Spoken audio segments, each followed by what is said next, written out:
चलो भैया, तो अब जो हमारा नया चैप्टर शुरू हो रहा है, चैप्टर का नाम क्या है बबुआ? चैप्टर का नाम है कोऑर्डिनेशन केमिस्ट्री, पहली बुक का लास्ट चैप्टर है। और फाइनली इसके बाद में हमारी फर्स्ट बुक क्या हो जाएगी? कंप्लीट हो जाएगी।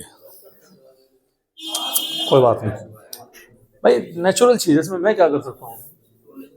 क्या बात कर रहे हैं भाई दोनों पीछे? वो तो बोलो शाबाश। फिर मैं मम्मी कसम दे के पूछ लूँ, फिर भी बताना पड़ेगा।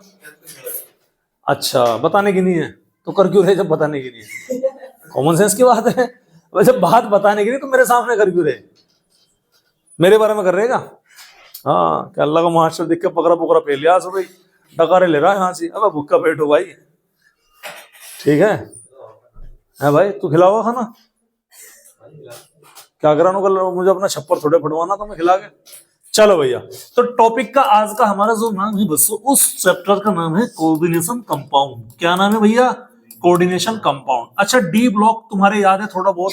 मैंने आपको बताया था कि जो आपके डी ब्लॉक के जो एलिमेंट्स होते हैं ना, जो ट्रांजिशन एलिमेंट होते हैं, ठीक है, वो बेसिकली आपके क्या बनाते हैं? वो बेसिकली आपके कॉम्प्लेक्स कंपाउंड बनाते हैं। अरे बनाते हैं, नहीं बनाते हैं? और कॉम्प्लेक्स कंपाउंड बनाने का रीजन क्या है? सबसे पहला उनके पास में क्या होते हैं भैया? उनके पास में वैकेंट डी ऑर्बिटल मौजूद होगा, हाँ या ना? उसके बाद में क्या है? इनकी वेरिएबल ऑक्सीडेशन स्टेट होती है और जो कि हाई होती है। वेरिएबल ऑक्सीडेशन स्टेट भी कैसी होती है भाई? हाई होती है। और तीसरा, इनका जो साइज है वो क्या होता है? वो होता है स्मॉल साइज है। तो ये परफेक्ट कंडीशन होती है डी ब्लॉक के एलिमेंट की कॉम्प्लेक्स कंपाउंड को बनाने के लिए। समझ में आ रही बात? तो कॉम्प्लेक्स कंपाउंड देखो, आपके सॉल्ट दो तरह के होंगे। कितने तरह के होंगे? दो तरह के। एक वो जो आपके सॉल्ट कंप्लीटली आयोनाइज हो सकते हैं, एडिशन सॉल्ट की बात बता रहा, एक तो सिंपल होगा, एक डबल होगा। फिर जो आपका एडिशन सॉल्ट की बात कर रहा, एक तो वो सॉल्ट होगा यानी जो आपका कंप्लीटली आयोनाइज हो जाएगा, जैसे कि आपका मोहर सॉल्ट, जैसे कि आपका एलम फिटकरी। समझ में आ रही बात? लेकिन कुछ ऐसे हैं जो कंप्लीटली आयोनाइज नहीं हो पाते हैं, तो उसको हम क्या बोलते हैं? उसको हम बोलते हैं बेटा कॉम्प्लेक्स कंपाउंड बोलते हैं। समझ में आ रही बात? कोऑर्डिनेशन कंपाउंड बोलते हैं। तो कोऑर्डिनेशन कंपाउंड में होता क्या है? ध्यान सुनिएगा। कोऑर्डिनेशन कंपाउंड यानी कि कोऑर्डिनेशन कंपाउंड या फिर कॉम्प्लेक्स कंपाउंड, इन कंपाउंड को बनाने के लिए दो चीजों की जरूरत है। कितनी चीजों की?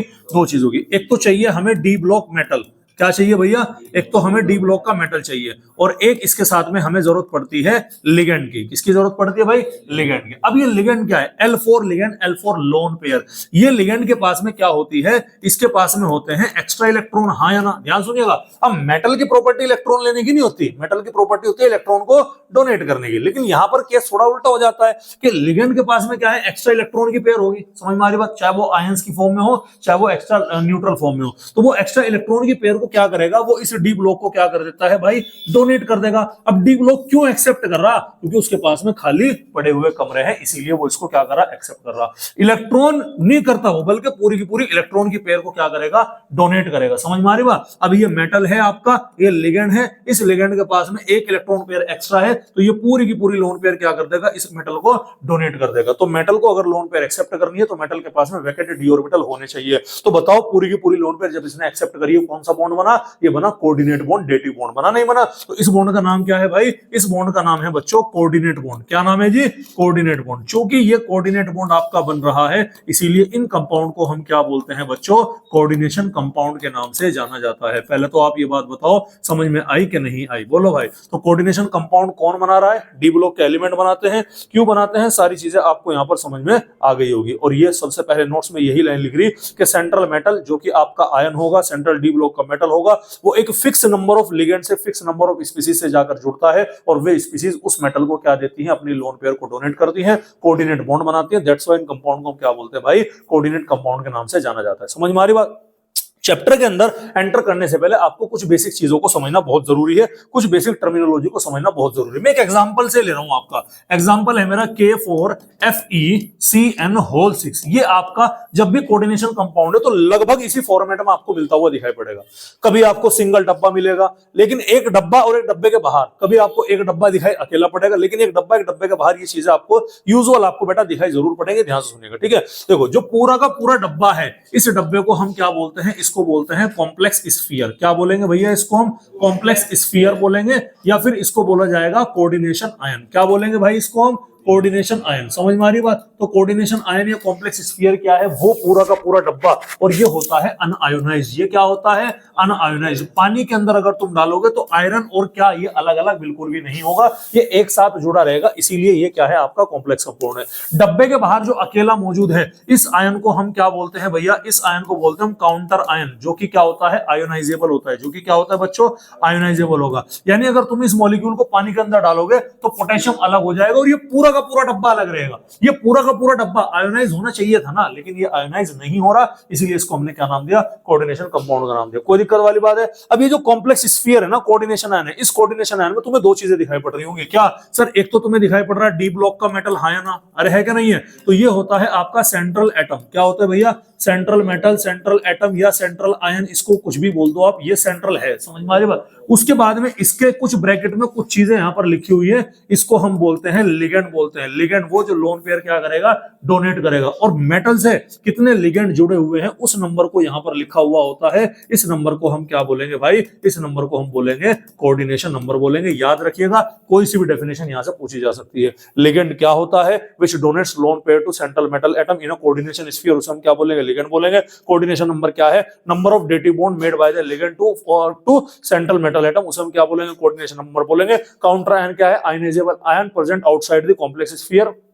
हरी बात समझ में? क्लियर है? और आपका जो कोऑर्डिनेशन आयन क्या है? अनआयोनाइज्ड आयन, जो आपका which contains D block metal and ligand. समझ में आ रही बात आपको? कोई भी एक भी डेफिनेशन यहां से पूछ सकता है, चाहे वो कोऑर्डिनेशन नंबर पूछे, चाहे वो लिगेंड की पूछे, चाहे वो आपको कोऑर्डिनेशन आयन की पूछे, चाहे वो आपसे क्या पूछे? काउंटर आयन की पूछे। अब ये तो रहेगा define D block, what is the meaning of D block element, ये थोड़े पूछेगा वो। समझ में आ रही बात? तो ये आपको क्या रखनी है भैया? ये आपको बेसिक टर्मिनोलॉजी यहाँ पर क्या रखनी है? याद रखनी है। कोई दिक्कत वाली बात है? अच्छा, तो मेन काम को कौन है हमारा? मेन काम का लिगेंड और ये डी ब्लॉक का मेटल है। डी ब्लॉक का तो पूरा का पूरा चैप्टर पढ़ के आगे, लिगेंड के बारे में तुम्हें ज्यादा जानकारी नहीं है। समझ में आ रही बात? तो अब जो हमारा टॉपिक है बेटा, टॉपिक का नाम क्या है बच्चों? टॉपिक का नाम है लिगेंड। इसके नोट्स भेज दिया कल मैंने ग्रुप में, मुझे लग रहा है शायद मैंने भेज दिए। कोऑर्डिनेशन के चेक करके देख के बता जरा मुझे, भेज देते हैं जहां तक मुझे लग रहा। आ गए ना? हाँ, चलिए अब हम क्या करेंगे भैया? हम लिगेंड के बारे में बात करेंगे। तो लिगेंड का मतलब क्या है? लिगेंड है आपका डोनर एटम। क्या है भैया? हो गया बेटे? लो फिर जाओ, ठीक है, चेक कर दूंगा मैं, अभी टाइम लगेगा, आज क्लासेस बहुत है। ठीक है भाई, आ रही बात समझ? तो लिगेंड क्या है? लिगेंड होता है डोनर एटम। डोनर का मतलब जो डोनेट करेगा। क्या डोनेट करेगा सर? बोलो भाई। इलेक्ट्रॉन पेयर को डोनेट करेगा। इलेक्ट्रॉन नहीं बोलना, क्या करेगा? इलेक्ट्रॉन की पेयर को डोनेट करेगा, उसे हम क्या बोलेंगे भैया? उसे हम लिगेंड बोलते हैं। किसे डोनेट करेगा भाई? कौन सा मेटल होगा? सेंट्रल मेटल कैसा होगा? वेरी गुड, समझ में आ रही बात? तो फर्क समझ में आया कि क्या है लिगेंड, क्या है, कौन है लिगेंड? जो इलेक्ट्रॉन पेयर को डोनेट करेगा। वर्डिंग पे ध्यान दो थोड़ा सा। लिगेंड क्या है? जो इलेक्ट्रॉन पेयर को डोनेट करेगा। किसे करेगा? कौन सा बॉन्ड बनाएगा? Coordinate bond, dative bond. समझ में आ रही बात? मेटल के पास क्या होना चाहिए बॉन्ड बनाने के लिए? वैकेंट डी ऑर्बिटल होना चाहिए। Very good. तो ये सारी की सारी प्रॉपर्टी किसकी भैया? ये सारी की सारी प्रॉपर्टी हमारी लिगेंड की है। अब देखना, अगर उसने एक लोन पेयर डोनेट करी, कितनी लोन पेयर डोनेट करी? एक लोन पेयर, तो उस लिगेंड को मैं क्या नाम दूंगा भैया? Monodentate ligand. क्या नाम दूंगा भैया उस लिगेंड को? मोनोडेंटेट। डेंटिसिटी का मतलब है कितने लिगेंड डोनेट करे, कितनी लोन पेयर डोनेट करी। मोनो का मतलब एक। अगर इसने केवल और केवल क्या डोनेट करी? एक लोन पेयर को अगर इसने डोनेट किया, उसे मैं क्या बोलूंगा? Monodentate ligand. अगर उसने दो लोन पेयर डोनेट करी, तो उसे हम क्या बोलेंगे? Bidentate ligand. समझ में आ रही बात? बाइडेंटेट का मतलब कितनी लोन पेयर डोनेट करी भैया? दो लोन पेयर को उसने क्या किया? डोनेट करी। अगर उसने क्या करा? लोन पेयर ना बोल करके इलेक्ट्रॉन पेयर बोलना ज्यादा सुटेबल रहेगा। अगर वो दो से ज्यादा करता है तो वैसा तो ट्राइडेंटेट, टेट्राडेंटेट, पेंटाडेंटेट, हेक्साडेंटेट, लेकिन वो उसे क्या बोल देता हूं मैं टाइम बचाने के लिए, यहां पर बोल देते हैं हम पॉलीडेंटेट। अब पॉलीडेंटेट में अगर उसने 3 करी तो क्या होगा? ट्राइडेंटेट। 4 करी तो क्या होगा? टेट्राडेंटेट। 5 करी तो क्या होगा? पेंटाडेंटेट। 6 करी तो क्या होगा भैया? हेक्साडेंटेट। समझ में आ रही बात? और इस 6 का एक एग्जांपल याद रखिएगा। एक होता है EDTA-4, ये आपका हेक्साडेंटेट है, और ये होता है EDTA-3, ये आपका पेंटाडेंटेट है। ये याद रखिएगा, ये बहुत काम का है। समझ में आ रही बात?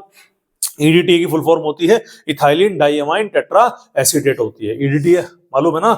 लैब वाले यूज करते हैं, वो बोतल लेकर आते हैं ना, बोतल लेके नहीं आते सैंपल वाली, जिसमें ब्लड कलेक्ट करके ले जा, उसमें कुछ पानी सा भरा रहता है, वो ईडीटीए की वायल होती है जो बेसिकली वो यूज करता है। सारी वायल में ईडीटीए नहीं होता, लेकिन जो लोकल में मतलब यूज करते हैं जनरल टेस्ट के लिए, उसमें क्या मिला लेते हैं भाई, ईडीटीए यूज कर लेते हैं। बोलो भाई यहाँ तक कहानी समझ में आई?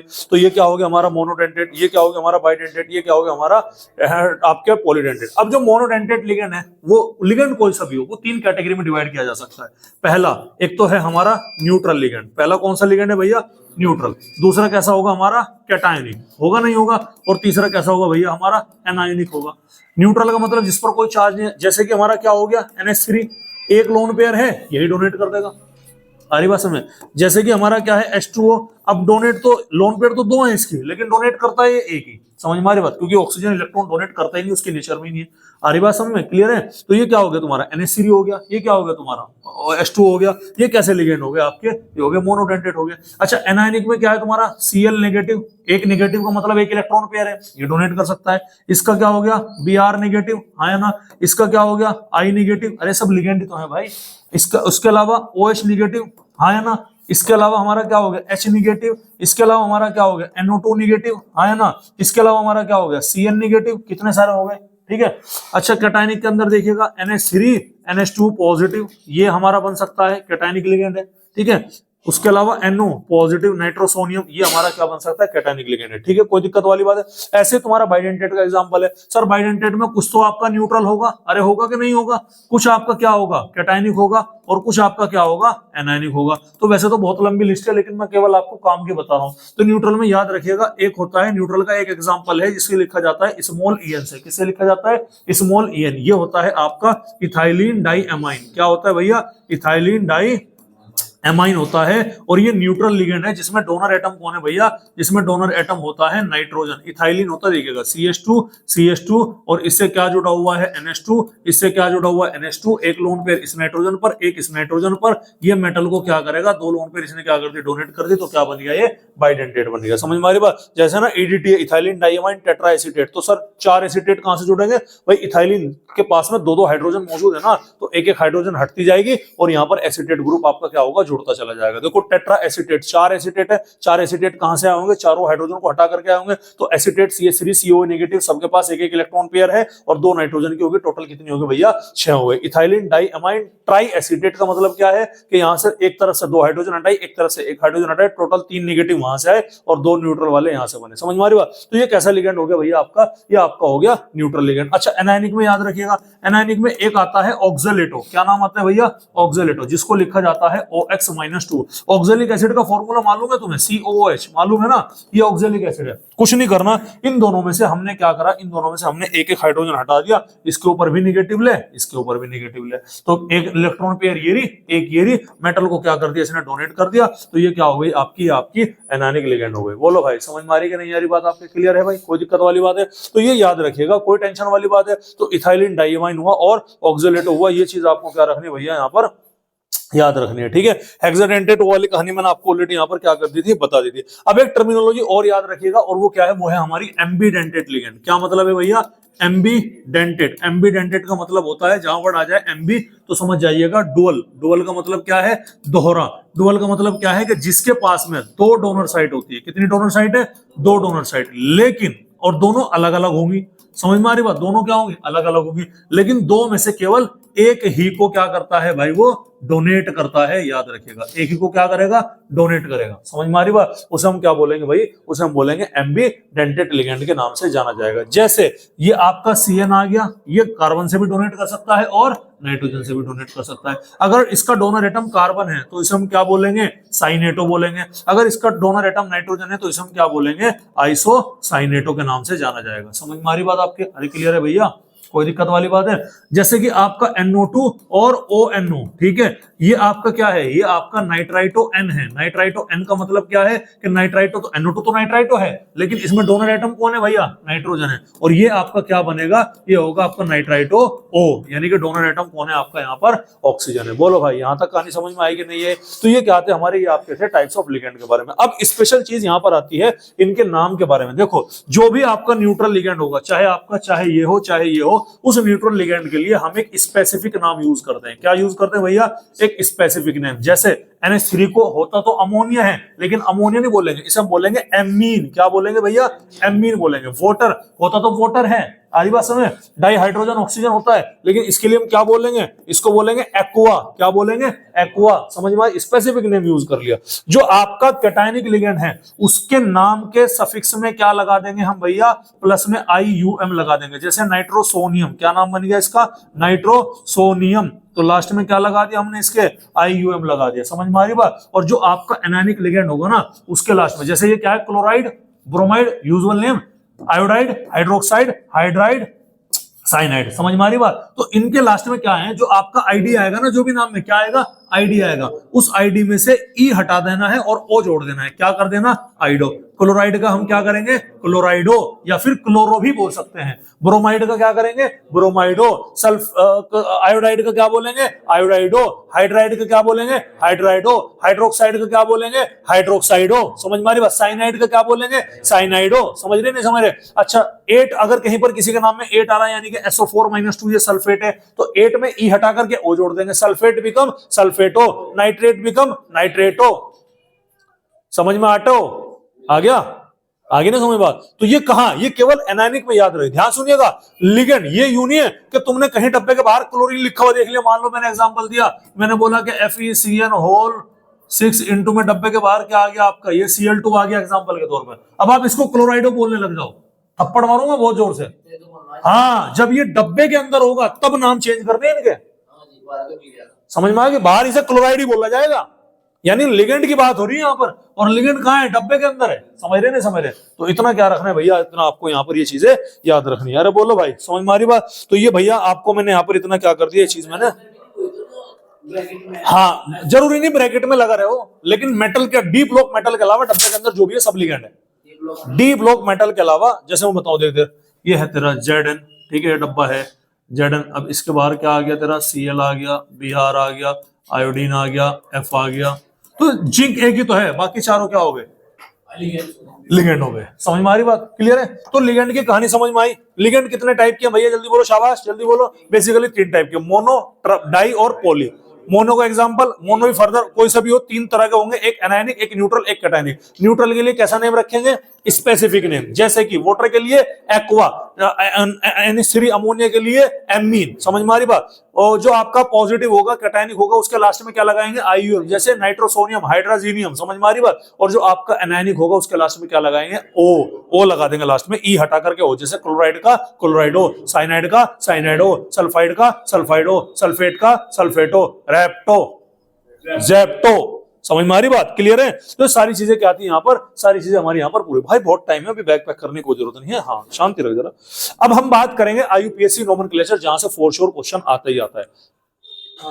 आ रही बात समझ? एक आध क्वेश्चन IUPAC का आपको जरूर मिल जाएगा। तो IUPAC के कुछ रूल है यहाँ पर, उन रूल को हम यहाँ पर समझते हैं। ठीक है भैया? चलिए देखो, कहाँ गया भाई? मैंने कलम कहाँ रख दी? ठीक है, ध्यान सुनिएगा, ध्यान से सुनिएगा। देखो भाई, एक कंपाउंड है मेरे पास में K4FeCN6। हाँ है ना? ध्यान सुनिएगा, कुछ समझिएगा। एक कंपाउंड है मेरे पास में FeCN6, डब्बे के बाहर क्या आ गया भैया? आपका Cl2 आ गया। हाँ है ना? एक कंपाउंड है मेरा FeCO, डब्बे के अंदर होल 5। देखो न्यूट्रल में ना। अच्छा, एक चीज और समझिएगा यहाँ पर, न्यूट्रल में एक एग्जांपल और है CO, जिसको हम क्या बोलेंगे? जिसको बोलेंगे कार्बोनिल। अच्छा, न्यूट्रल का मतलब कोई चार्ज नहीं है, तो इसके वजह से जो भी डी ब्लॉक पर मेटल की ऑक्सीडेशन स्टेट होगी वो कितनी होगी? 0 होगी। इसकी वजह से अगर इस पर +1 है तो उस पर कितनी आ जाएगी? -1। मतलब डिपेंड करेगा कि कैसी है। ये एनायनिक है, एनायनिक में -1 है, जैसे इसके ऊपर कितनी है? -2 है। तो जो इनका चार्ज है वही इनकी क्या होगी? ऑक्सीडेशन स्टेट है। जैसे आपका बाइडेंटेड लिगेंड एक और होता है, वो होता है ग्लाइसिनेटो, उसके ऊपर कितनी होगी भाई? -1 होगी। समझ में आ रही है? ग्लाइसिनेटो कहां से बना? Glycine amino acid. Glycine amino acid सबसे सिंपलेस्ट है, carbon, hydrogen, hydrogen, COO negative, ठीक है, और ये आ गया तुम्हारा NH2। तो एक लोन पेयर कहां से आ रही? नाइट्रोजन से। एक इलेक्ट्रॉन पेयर कहां से आ रही? यहां से। तो दोनों को दोनों मेटल को डोनेट करेंगे, इसीलिए क्या बन गया? बाइडेंटेड लिगेंड है। लेकिन नेगेटिव चार्ज कितना है? -1। तो ग्लाइसिनेटो की ऑक्सीडेशन स्टेट भी कितनी जोड़नी है आपको? -1, क्योंकि ऑक्सीडेशन स्टेट यहाँ पर बहुत इंपॉर्टेंट है, याद रखिएगा। ठीक है भाई? क्लियर है? देखो अब मुझे एक बात बताओ, देखो ये तुम्हें दिखाई पड़ रहा, ये हाँ भाई इधर ध्यान दे, ओ भाई इधर ध्यान दे, छोड़ दे, इधर ध्यान दे। सही पढ़ा रहा मैं, जो मैं पढ़ा रहा, टेंशन मत ले, ठीक है? कुछ होगा तो घर जाके देख के बता दे। इधर ध्यान दे, ये तुम्हारे पास में 3 तरह कंपाउंड है। ये कंपाउंड में जो सबसे पहले काउंटर आयन, है ना, ये कौन सा हो गया? Complex ion. ये वाला क्या हो गया, काउंटर आयन, ये क्या हो गया, ओ सॉरी, ये कॉम्प्लेक्स आयन हो गया, ये क्या हो गया, काउंटर आयन, ये क्या हो गया आपका कॉम्प्लेक्स आयन होगा, पहली चीज। दूसरी चीज, जो तुम्हारा पहले लिख रहा वो पॉजिटिव कैटायन है, जो बाद में लिख रहा वो निगेटिव, तो बताओ ये क्या हुआ, पॉजिटिव, ये क्या हुआ, निगेटिव, ये क्या हुआ आपका न्यूट्रल, क्योंकि एक ही है। आ रही बात समझ में, ठीक है। ये कौन सा है, पॉजिटिव, ये क्या हो गया, निगेटिव। तो यहां का जो कॉम्प्लेक्स स्फीयर है वो कैसा चार्ज हो गया, निगेटिव हो गया। ये क्या है, पॉजिटिव, ये क्या है, निगेटिव। कॉम्प्लेक्स स्फीयर कैसा हो गया, पॉजिटिव हो गया। ये कॉम्प्लेक्स स्फीयर कैसा हो गया, न्यूट्रल। समझ में आ रही बात। अब सर क्यों बता रहे हैं आपको, मैं बता रहा हूं। इनमें एक चीज कॉमन करो, क्या मैंने डब्बे का नाम पहले लिखा क्या कहीं में, नहीं। पहले किसे फोकस में करा, पहले मैंने फोकस में करा कैटायन को, हाँ है ना।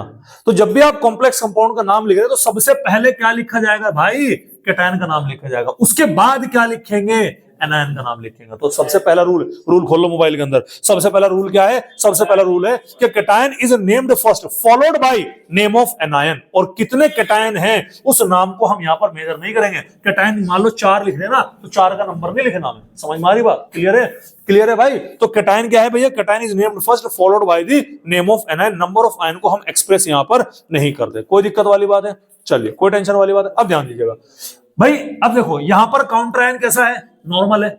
इधर ध्यान दो, अब यहां पर काउंटर आयन कैसा है, नॉर्मल है। और यहां पर कैसा है, कॉम्प्लेक्स है। ध्यान सुनिएगा। तो जो तुम्हारा काउंटर आयन, ये तुम्हारा काउंटर आयन है, ये तुम्हारा काउंटर आयन। जब भी काउंटर आयन की बात हो रही है तो काउंटर आयन को हमेशा कैसा नाम देना, तुम्हें नॉर्मल नेम दिया जाएगा। कैसा नेम दिया जाएगा, नॉर्मल। फर्क नहीं पड़ता भैया, जैसे यहां पर क्लोरीन है, क्लोराइड है, तो क्लोराइड ही बोल लूंगा उसे मैं, स्पेसिफिक नाम क्लोराइड नहीं कहने का।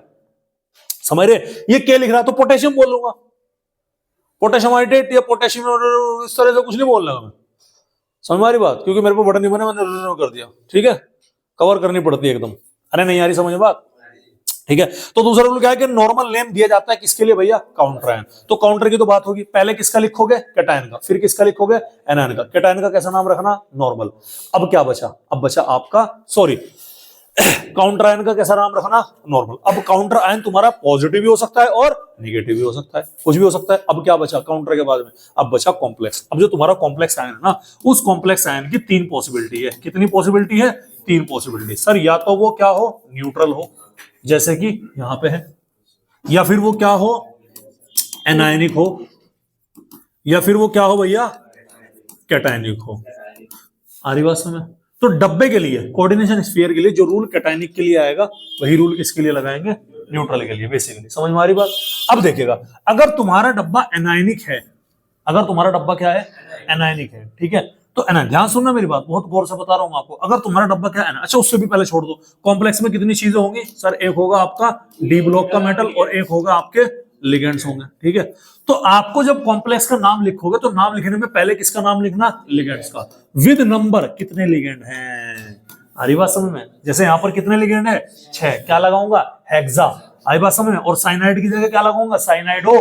तो नेगेटिव आ गया ना, तो इसका शुरुआत, जब मैं डब्बे का नाम लिखूंगा शुरुआत कैसे करूंगा, हेक्सा साइनाइडो या हेक्सा साइनो। समझ में आ रही बात आपको, ठीक है। ऐसे यहाँ पर कितने लिखा है, 6। यहाँ पर क्या लिखूंगा मैं, साइनाइडो। समझ में आ रही बात आपको, क्लियर है। यहाँ पे कितने हैं, 5। इसे हम क्या बोलेंगे, कार्बोनिल। कार्बोनिल, ये कार्बोनिल, कार्बोनिल है, पेंटा कार्बोनिल है। 5 नहीं बोलने का, सॉरी मैं कह रहा क्या लिखेंगे 5, ये 5 के लिए क्या लिखेंगे, पेंटा। समझ में आ रही बात। तो पहले क्या नाम लिखना भैया, लिगेंड का नाम लिखना, और लिगेंड के बाद में उसका नंबर, यानी कितने नंबर है, उसके बाद में डी ब्लॉक का आपको क्या लिखना पड़ेगा, नाम लिखना पड़ेगा। समझ में आ रही बात। रूल देखिएगा क्या है कि ligand are named first followed by the metal in complex ion. कोई दिक्कत वाली बात है। अगर आपके एक ही लिगेंड क्या है, कई सारे हैं, तो जितने होंगे उनका number, bi, di, tri, tetra, penta, hexa. लेकिन अगर आपके लिगेंड एक से ज्यादा टाइप के, जैसे कि मैं कह रहा हूं कि मैंने बोला K4Fe, मैंने बोला कि Cn होल थ्राइस बोला, है ना, और इसी के साथ मैंने लिख दिया Cl होल थ्राइस। क्या यहाँ पर एक से ज्यादा टाइप के लिगेंड मौजूद है कि नहीं है, मौजूद है। एक क्या आ गया, साइनाइडो, एक क्या आ गया, क्लोराइडो। तब आप किसे फॉलो करेंगे, अल्फाबेटिक्स को फॉलो करेंगे। किसे फॉलो करेंगे भाई। अब आप बोलोगे सर ये सी भी क्लोराइड और ये भी, तो भैया पहला लेटर से दूसरा चेक करो। आ रही बात समझ में। अरे ये तो आ रहा CH क्लोराइडो, ये आ रहा CiA, तो C के कॉमन है, H पहला आएगा ना, तो क्लोराइडो वाला पहले लिखना। आ रही बात समझ में। तो क्या है, अब ठीक है। अगर यहाँ पर आपके एक ही लिगेंड मल्टीपल टाइप का है तो आप क्या यूज करेंगे, आप यूज करेंगे डाई, ट्राई, टेट्रा, हेक्सा, पेंटा यूज करेंगे। समझ में आ रही बात। और अगर आपके मल्टीपल लिगेंड है तब आप अल्फाबेटिक्स के अकॉर्डिंग क्या करेंगे, फॉलो करेंगे। कोई दिक्कत वाली बात है। लेकिन कुछ लिगेंड सर हमारे ऐसे थे, आपने भी पीछे बताया, इथाइलिन डाई एमाइन, जिसके नाम में पहले से क्या लग रहा, डाई लग रहा। इथाइलिन डाइएमाइन, इसके नाम में भी पहले से लग रहा सर, जिसके यहाँ पर टेट्रा भी लग रहा सर, जिसके नाम में ऑलरेडी पहले से डाई लग रहा, मान लो कहीं पर लिखा हुआ है कि ईएन होल्ट वाइज, तो क्या हम ऐसे लिखेंगे कि डाई इथाइलिन डाइएमाइन, ये तो सर गड़बड़ हो जाएगी, अजीब सा नाम लगेगा। हाँ भाई बात तो सही करे, क्या समस्या करा जा, एक काम करो, अगर किसी के नाम में पहले से डाई है ना और उसका नंबर 1 से ज्यादा है, 1 से ज्यादा मतलब अगर मान लो 2 है, तो 2 के लिए हम क्या यूज करेंगे, 2 के लिए हम यूज करेंगे 20, क्या यूज करेंगे 20, तो 20 इथाइलिन डाइएमाइन, मतलब 2 क्या है इथाइलिन डाइएमाइन है। कहीं पर 3 है तो क्या लिखेंगे ट्रिस इथाइलिन डाइएमाइन, यानी कि अगर आपके नाम में पहले से क्या है इथाइलिन मतलब डाई ट्राई टेट्रा वगैरह पहले से यूज है, तब आप क्या यूज करेंगे बिस ट्रिस या फिर टेट्रा किस वगैरह यहाँ पर यूज कर सकते हैं। बोलो भाई समझ में आ रही कि नहीं आ रही बात आपके, क्लियर है भैया? अरे कोई दिक्कत है क्या, लिगेंड की सारी कहानी समझ में आएगी। अब क्या बचा भाई, लिगेंड का रिवाइज करो, क्या है सर लिगेंड जो कॉम्प्लेक्स के अंदर है 2 चीजें होंगी, एक लिगेंड होगा, एक लिगेंड का नंबर पहले, लिगेंड का नाम बाद में। अगर लिगेंड 1 से ज्यादा है तो हेक्सा डाई ट्राई टेट्रा वगैरह करके वो सब यहाँ पर मेंशन करेंगे। 1 से ज्यादा टाइप है अल्फाबेटिक्स को फॉलो करेंगे। आ रही बात समझ में? अगर हम यहाँ पर क्या बोल सकते हैं, अगर ऐसा लिगेंड मौजूद है जिसके नाम में पहले से डाई ट्राई टेट्रा मौजूद है, तब हम यहाँ पर क्या यूज करेंगे बिस ट्रिस वगैरह वर्ड का इस्तेमाल करेंगे। अब क्या बचा, अब बचा बॉस हमारा मेटल, क्या बचा भैया मेटल, ठीक है, क्या बचा हमारा डी ब्लॉक का मेटल बचा, कोई दिक्कत वाली बात है। अब ध्यान सुनिएगा, अगर तुम्हारा लिगेंड न्यूट्रल या कैटायनिक है, कैसा है भैया, अगर तुम्हारा डब्बा न्यूट्रल बोले तो कहां है, ये कैटायनिक का मतलब यहां है, तो जो तुम्हारा मेटल है ना, उस मेटल का भी नाम क्या रखना है हमें, नॉर्मल नाम रखना। नॉर्मल नाम का मतलब क्या है, जिंक ही रहेगा, मरकरी रहेगा, आपका जो भी डी ब्लॉक का मेटल है, क्रोमियम ही रहेगा, मैंगनीज जो यानी जो है। अगर तुम्हारा डब्बा कैसा है, जैसे यहाँ पर है, इसे मैं आयरन ही बोलूंगा, इसे भी क्या बोलूंगा आयरन ही बोलूंगा, लेकिन इसे मैं आयरन नहीं बोलने का, समझ में आई बात? तो मैंने क्या कहा, अगर तुम्हारा लिगेंड न्यूट्रल है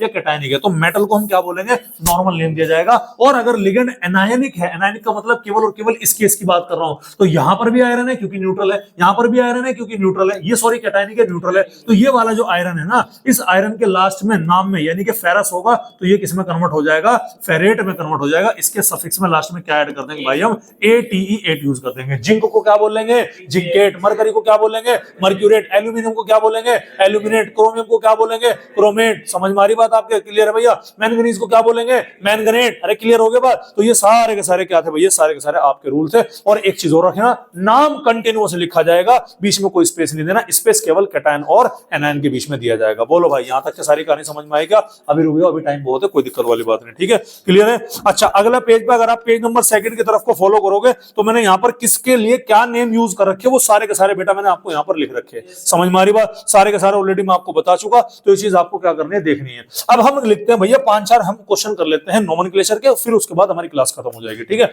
एग्जांपल देखिएगा सर, सबसे पहला मैंने क्या बोला, K4FeCN होल 6, ठीक है। सबसे पहला बताओ काउंटर आयन ये रहा, कॉम्प्लेक्स आयन ये रहा। कॉम्प्लेक्स आयन कैसा है, ये निगेटिव होगा, पॉजिटिव एनायनिक है, जाहिर सी बात है। काउंटर आयन का नॉर्मल नेम है, तो काउंटर आयन के लिए हमने क्या वर्ड यूज किया, सबसे पहले कैटायन का नाम, जो कि क्या होगा हमारा पोटेशियम। कैटायन क्योंकि काउंटर आयन है इसलिए इसको हमने क्या नाम रखा, नॉर्मल। अब कैटायन तो पूरा हो गया, नंबर नहीं लिखना, टेट्रा पोटेशियम, पोटेशियम 4 कुछ नहीं लिखना, थोड़ा सा गैप दो, क्योंकि अब किसका नाम लेना आपको, कॉम्प्लेक्स का। कॉम्प्लेक्स में पहले नाम किसका लिखा जाएगा, लिगेंड। लिगेंड के नंबर के साथ में, कितने लिगेंड है, 6, तो नाम क्या दिया मैंने, हेक्सा, और साइनो के लिए साइनो या साइनाइडो, कोई गैप नहीं देना। उसके बाद में क्या आ गया, मेटल। मेटल क्या है ये, फेरस।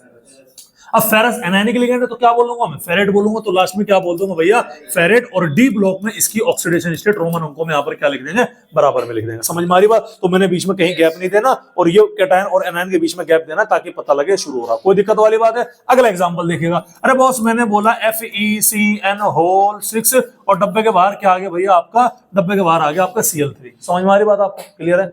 अरे कोई दिक्कत वाली बात है? ठीक है, चलिए अब ये क्या हो गया, कैटायन, ये क्या हो गया, एनायन। अब एनायन काउंटर है तो उसके लिए क्या लिखेंगे, नॉर्मल। तो लास्ट में पहले चिपका तो क्या लगा दिया, क्लोराइड। क्यों क्लोराइडो घुसेड़ा। अब लिगेंड है भैया, लिगेंड कैसा है, पॉजिटिव है, ठीक है। तो पॉजिटिव में पहले लिगेंड का नंबर कितने भैया, हेक्सा। साइनाइड है तो क्या लिखेंगे, साइनो। और अब फेरस लिखूंगा, नहीं अब लिखूंगा आयरन। क्यों लिखा बॉस, अरे डब्बा पॉजिटिव है, तो हेक्सा साइनो आयरन के ब्रैकेट में कितना लिखना है, यहाँ पर रोमन अंकों में 3 इसकी ऑक्सीडेशन स्टेट आ गए। भैया नेगेटिव के 3 है ना, पॉजिटिव 3 नेगेटिव का, तो इसके ऊपर पॉजिटिव 3 आएगा। एक साइनाइड का -1 है, -6 तो +3, ओवरऑल कितना आएगा, -3 बराबर करेंगे कितना आ गया, +3 आ गया। कोई दिक्कत वाली बात है? अरे दिक्कत है, समझ गए नहीं समझ गए? ऑक्सीडेशन स्टेट निकालनी आनी चाहिए दादा। ऑक्सीडेशन स्टेट के चक्कर में आपने पूरा का पूरा चैप्टर करके आ गए। इलेक्ट्रोकेमिस्ट्री में ऑक्सीडेशन स्टेट का खेल था, आपके D&F ब्लॉक में इलेक्ट्रोकेमिस्ट्री का उसका ऑक्सीडेशन स्टेट का पूरा खेल था, याद रखिएगा। समझ में आ रही बात? जिसका नहीं है ऑक्सीडेशन स्टेट वाला लेक्चर रिवाइज कर लेना, ठीक है, पढ़ा है मेरा। चलो भाई, कोई दिक्कत है? अगला देखिएगा। अब मैंने क्या बोला, FeCO होल 5। अरे बॉस ये तो न्यूट्रल ही है, ये तो एक ही डब्बा है, काउंटर तो यहाँ है नहीं, तो क्या है? केवल कॉम्प्लेक्स है। कॉम्प्लेक्स कैसा है? न्यूट्रल। पहले लिगेंड का नंबर क्या बोलेंगे? पेंटा। क्या बोलेंगे? कार्बोनिल। अबे कार्बोनिल है गधो, कितना आ गया? कार्बोनिल। उसके बाद में न्यूट्रल लिगेंड है तो आयरन को आयरन ही बोलेंगे, और ब्रैकेट में क्या लिखूंगा? 0। अरे क्यों आई 0? ये सर न्यूट्रल लिगेंड है। लिस्ट देखो, मैंने पूरी की पूरी लिस्ट बना रखी है, न्यूट्रल कौन सा किस तरीके का है भाई, समझ में आ रही बात? जितना उसके ऊपर चार्ज है वो इसकी क्या होगी? ऑक्सीडेशन। एक कलाकारी और दिखाते हैं सर, हमारे एक एग्जांपल है, मैंने बोला क्या बोला कि COEN होल थ्राइस, और डब्बे के ऊपर क्या आ गया? डब्बे के ऊपर -3 आ गया। अब ऐसी कंडीशन में मिल गया। अब ये तो एनायन है, है ना? एनायन है। अरे है नहीं है? तो बताओ ये क्या है? हमारे इथाइलिन डाइअमाइन। ये क्या है? 3। तो क्या मैं इसे लिखूंगा ट्राई इथाइलिन डाइअमाइन? नहीं भाई, क्योंकि इथाइलिन डाइअमाइन में पहले से डाई आ गया। तो क्या नाम लगाऊंगा भाई? मैं इसका नाम लगाऊंगा ट्रिस, और ट्रिस के बाद इसे क्या बोलूंगा? इथाइलिन। ब्रैकेट लगाना जरूर है। इथाइलिन डाइअमीन, यानी कि डाइअमीन कितने हैं? 3 है। और कोबाल्ट है ना, एनायनिक लिगेंड है, तो लास्ट में क्या लगा दूंगा? 8। क्या बन जाएगा ये? कोबाल्टेट। अब इसे ऐसे मत छोड़ देना, गलती भी करना। आ रही बात समझ? इसे क्या मत कर देना। अरे मैं तो ऐसे ही हूँ, खूंखार आदमी हूं मैं, मेरे चक्कर में नहीं हूं। इसे क्या बोला मैंने? कोबाल्टेट बोल दिया, समझ में आ रही बात? अब इसे ऐसे नहीं छोड़ना, लास्ट में क्या लिखना? आयन लिखना। लास्ट में क्या लिखना भैया? कोबाल्टेट के बाद में आयन। अरे सर क्यों लिखा भाई? निगेटिव आयन है ना ये, इनके ऊपर ओवरऑल न्यूट्रल थे, समझ रहे? तो अब यहाँ पर आयन है तो इसे लास्ट में क्या है? आयन हमने यहाँ पर लिख दिया। बोलो भाई, क्या सारे रूल मैंने यहाँ पर एक्सप्लेन कर दिए क्या? अरे कर दिए। और इसी के साथ में हमारा ये IUPAC नोमेनक्लेचर पहला हाफ पूरा हुआ। क्वेश्चन आएगा मतलब आएगा। इलेक्ट्रोकेमिस्ट्री के आपके 3 लेक्चर चलेंगे, और तीनों दिन में से क्वेश्चन आने वाला है। एक ध्यान से सुन लो मेरी बात, एग्जाम के अंदर किसी भी स्टेट का बोर्ड हो, CBSE का हो, इंग्लिश मीडियम, हिंदी मीडियम हो, केमिकल कोऑर्डिनेशन का 4 दिन के लेक्चर चलेगा, और डेली जो चलेगा उसमें से एक क्वेश्चन आएगा। आज वाले पोर्शन में क्वेश्चन आएगा IUPAC नोमेनक्लेचर। लेकिन अगर आपका बेसिक क्लियर नहीं है तो IUPAC में आप गड़बड़ करने वाले हो, मैं पहले बता दे रहा हूं, समझ में आ रही बात? तो यहां पर हमारा ये क्या होता है? कंप्लीट होता है। अब हम बात करेंगे अगली क्लास में कि कॉम्प्लेक्स कंपाउंड में बॉन्डिंग कितने तरह की होती है। कॉम्प्लेक्स कंपाउंड के अंदर जो बॉन्डिंग होती है बेटा, वो 3 तरीके से एक्सप्लेन होगी। एक वर्नर थ्योरी से, एक वैलेंस बॉन्ड थ्योरी, और एक क्या होगी? Crystal field theory. समझ में आ रही बात? और उसके लास्ट में एक टॉपिक बचता है आपका आइसोमेरिज्म। तो हमारा अगले 2 या 3 दिन के अंदर इस चैप्टर भी क्या हो जाएगा भाई? पूरा हो जाएगा। समझ में आ रही बात? और इसी के साथ बेटा हमारे आज के मुख्य समाचार क्या हुए? समाप्त हुए। इसे बेटा बंद कर दे जरा। नमस्कार। कितनी देर की? 40